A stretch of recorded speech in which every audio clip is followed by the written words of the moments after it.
ಉತ್ತರ ಕನ್ನಡ ಜಿಲ್ಲೆಯ ಪ್ರಮುಖ ಸಾರಿಗೆ ಸಂಪರ್ಕವಾಗಿರೋ ವಾಯುವ್ಯ ಸಾರಿಗೆ ಬಸ್ಗಳ ಕತೆ ಇದು. ಕಾರವಾರದಿಂದ ಹುಬ್ಬಳ್ಳಿ ಮಾರ್ಗವಾಗಿ ಬಳ್ಳಾರಿಗೆ ಸಂಚರಿಸೋ KA31F1253 ನಂಬರಿನ ಈ ಬಸ್ ಸದ್ಯ ಪ್ರಯಾಣಿಕರಿಗೆ ನರಕ ದರ್ಶನ ಮಾಡಿಸುತ್ತಿದೆ. ಕಾರವಾರದಿಂದ ಹೊರಟ್ರೆ ಬರೋಬ್ಬರಿ 380 ಕಿಲೋಮೀಟರ್ ದೂರ ಇರೋ ಬಳ್ಳಾರಿ ತಲುಪೋಕೆ ಕನಿಷ್ಠ 8 ಗಂಟೆ ಬೇಕು. ಆದ್ರೆ ಈ 8 ಗಂಟೆಯೂ ಪ್ರಯಾಣಿಕರು ಸೀಟ್ನಲ್ಲಿ ನೆಮ್ಮದಿಯಾಗಿ ಕೂರೋ ಹಾಗಿಲ್ಲ.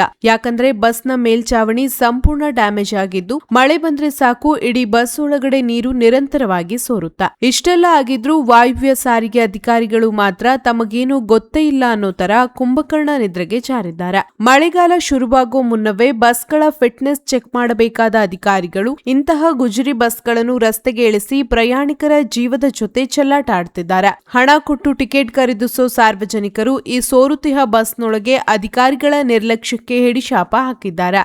ಇನ್ನಾದರೂ ಸಂಬಂಧಪಟ್ಟ ವಾಯುವ್ಯ ಸಾರಿಗೆಯ ಹಿರಿಯ ಅಧಿಕಾರಿಗಳು ಎಚ್ಚೆತ್ತುಕೊಂಡು ಈ ಗುಜರಿ ಬಸ್ನ ರಿಪೇರಿ ಮಾಡ್ತಾರಾ ಅಥವಾ ಪ್ರಯಾಣಿಕರು ಬಸ್ ಒಳಗೆ ಕೊಡೆ ಹಿಡಿದುಕೊಂಡೇ ಪ್ರಯಾಣಿಸಬೇಕಾ ಎಂದು ಕಾದು ನೋಡಬೇಕು.